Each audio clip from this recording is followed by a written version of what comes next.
Videos देखने के लिए सब्सक्राइब करें जनसत्ता.com, बेल आइकन दबाकर पाएं लेटेस्ट नोटिफिकेशंस।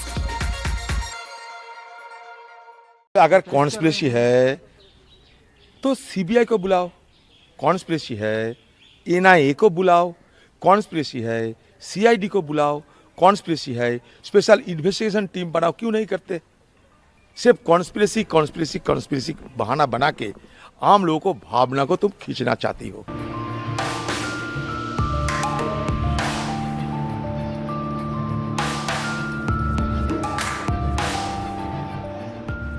बीजेपी नहीं, वो कांग्रेस थी जिसने सबसे पहले नंदीग्राम में ममता दीदी के साथ हुए हादसे को पॉलिटिकल स्टंट करार देने की जल्दबाजी कर डाली थी, ये जानते हुए भी कि ऐसा करना बंगाली मनुष्य के एक बड़े तबके को नाराज कर सकता है। मगर परफॉर्मेंस का दबाव जब हद से ज्यादा हो तो आमतौर पर ऐसे कदम उठ ही जाते हैं। पश्चिम बंगाल में कांग्रेस और वाम दलों के गठबंधन के साथ भी कुछ ऐसा ही हो रहा है।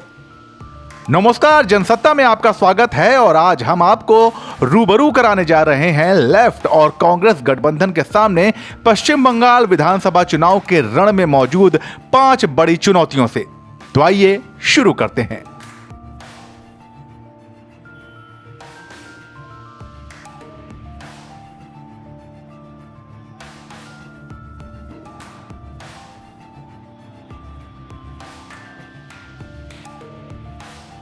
कंफ्यूजन ही कंफ्यूजन है।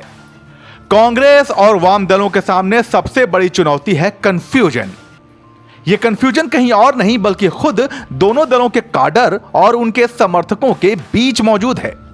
कंफ्यूजन कि विधानसभा चुनावों में यह गठबंधन असल में बना किसके खिलाफ है, बीजेपी या तृणमूल कांग्रेस? विरोध करना है तो किसका? राजनीतिक पंडित मानते हैं कि संशय की यह स्थिति मतदाताओं को भी दिग्भ्रमित करेगी। बीजेपी के नेताओं ने तो पहले ही गठबंधन को टीएमसी की बी टीम बोलना शुरू कर दिया है। इस बार बंगाल में बीजेपी वर्सेस ऑल है। मतलब आप देख रहे होंगे कि कॉन्टेस्ट में कहीं ना कहीं कांग्रेस कहती है हम आएंगे, लेफ्ट कहता है कि हम कांग्रेस के साथ मिलकर कुछ अच्छा करेंगे, टीएमसी कहती है हम सरकार बनाएंगे। लेकिन एक चीज आप देख लीजिए, ये एकमात्र बीजेपी रोको प्रतियोगिता जैसा चुनाव है और जिस तरह से हर राज्य में बीजेपी वर्सेस ऑल है, आपको सिचुएशन याद होगी, उत्तर प्रदेश में बुआ बबुआ और यूपी को ये युवा साथ पसंद है, महाराष्ट्र कमोबेश स्थिति ऐसी ही है। ये बीजेपी वर्सेस ऑल है और कांग्रेस और लेफ्ट एक तरह से टीएमसी की टीम बी की तरह काम कर रहे हैं। एक तरफ जहां बंगाल की राजनीति में बीजेपी और टीएमसी अपने पूरे दमखम के साथ चुनावी समर में कूद चुकी है, वहीं कांग्रेस पार्टी और उसके गठबंधन वाम दल यह तक तय नहीं कर पाए हैं कि आखिर इनकी लड़ाई किससे है। क्या ये टीएमसी के ममता बनर्जी से लड़ाई लड़ रहे हैं या फिर भारतीय जनता पार्टी की रणनीतियों से लड़ाई लड़ना चाहते हैं? बिखरता संगठन, सिमटते संसाधन। किसी भी चुनाव में जीत हासिल करने वाली पार्टी के लिए जरूरी है बूथ मैनेजमेंट। इसके लिए जरूरत होती है मोहल्ला और गांव स्तर पर मजबूत संगठन और समर्पित कार्यकर्ताओं की। 1977 से सत्ता से बाहर कांग्रेस और 2011 से सरकार से बाहर चल रही लेफ्ट पार्टियां इस मोर्चे पर मुश्किल में घिरती नजर आ रही हैं। बड़ी संख्या में जमीनी स्तर पर कार्यकर्ता या तो टीएमसी का दामन थाम चुके हैं या फिर बीजेपी का।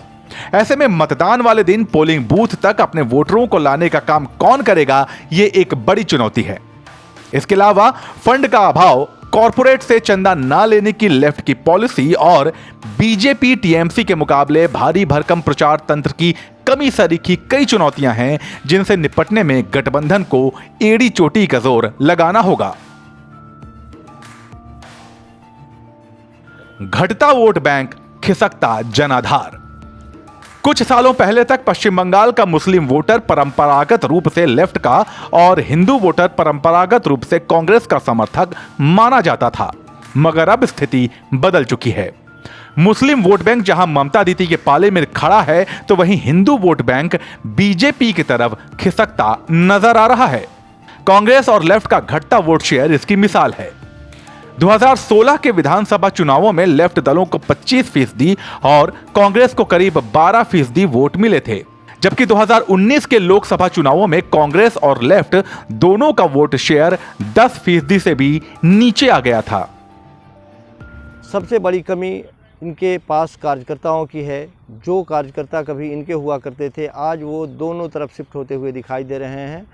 जो एक वर्ग कभी कांग्रेस पार्टी और वाम दलों के लिए मजबूती से खड़ा होता हुआ दिखाई दे रहा था, वो अब भाग भाग में बटके, खानों में बटके, कुछ आपको टीएमसी की तरफ जाते हुए दिखाई दे रहे हैं, तो कुछ भारतीय जनता पार्टी का दामन थामते हुए दिखाई दे रहे हैं।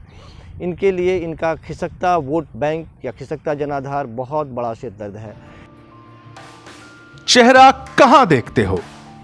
कांग्रेस और लेफ्ट गठबंधन के सामने एक और बड़ी चुनौती ममता बनर्जी को टक्कर दे सकने लायक किसी करिश्माई चेहरे की कमी भी है। ज्योति बासु के बाद लेफ्ट में ऐसा कोई नेता नहीं है जो सर्वमान्य हो। 77 साल के बुद्धदेव भट्टाचार्य को 2011 में ममता के सामने करारी हार का सामना करना पड़ा है और 2019 के लोकसभा चुनावों में तो लेफ्ट खाता भी नहीं खोल पाई थी। उधर कांग्रेस में नेता के नाम पर सिर्फ अधीर रंजन चौधरी ही नजर आ रहे हैं, मगर उनके नेतृत्व को परखा जाना अभी बाकी है। और इसमें महत्वपूर्ण है कि ज्योति बसु के जाने के बाद में वाम दलों की यदि बात कर लें तो कोई एक ऐसा करिश्माई नेतृत्व दिखाई नहीं देता जो लोगों को बांध पाए और लोगों को जोड़ पाए, ज़मीनी स्तर पर हो या फिर उन लोगों को या उन वोटरों को वो बूथ तक पहुंचा पाएँ या अपने वोट में तब्दील कर पाएँ। ठीक इसी तरह की कमी आज के वक्त में कांग्रेस पार्टी में भी है। कांग्रेस पार्टी भी इस तरह की कमी से जूझ रही है। हम खूब जानते हैं कि अधीर रंजन चौधरी के नेतृत्व में यदि कांग्रेस पार्टी वहाँ लड़ाई लड़ रही है तो वो कितने मजबूती के साथ लड़ती हुई दिखाई दे रही है। कहीं लेना डूबे, करो या मरो का दबाव। कांग्रेस और लेफ्ट दोनों ही के सामने करो या मरो वाली लड़ाई है। 2019 लोकसभा चुनावों में शून्य पर सिमट चुकी लेफ्ट और 43 सालों से राज्य की सत्ता से बेदखल चल रही कांग्रेस को राजनीतिक पंडित जीत का दावेदार कम और वोट कटुआ गठबंधन ज्यादा मान रहे हैं। ऐसे में डर है कि अस्तित्व की इस लड़ाई में कुछ बेहतर कर दिखाने की जल्दीबाजी में कहीं कोई ऐसे फैसले ना हो जाएं जिससे फायदा मिलने की जगह नुकसान पहुंच जाए। कुल मिला के जो स्थिति आज के वक्त में बन रही है, हमें ऐसा लगता है कि दोनों अपने अपने अस्तित्व को बचाने की लड़ाई लड़ रहे हैं।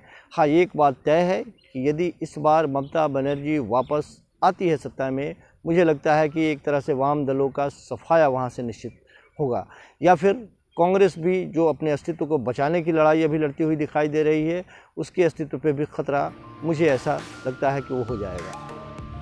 कुल मिलाकर कांग्रेस और लेफ्ट गठबंधन को अगर पश्चिम बंगाल विधानसभा चुनावों का मुकाबला बीजेपी बनाम टीएमसी से बदलकर त्रिकोणीय बनाना है तो इसके लिए काफी मेहनत करनी होगी। आप क्या सोचते हैं, हमें कमेंट सेक्शन में जरूर बताइए और बंगाल चुनावों से जुड़ी हर खबर के लिए बने रहिए जनसत्ता के साथ।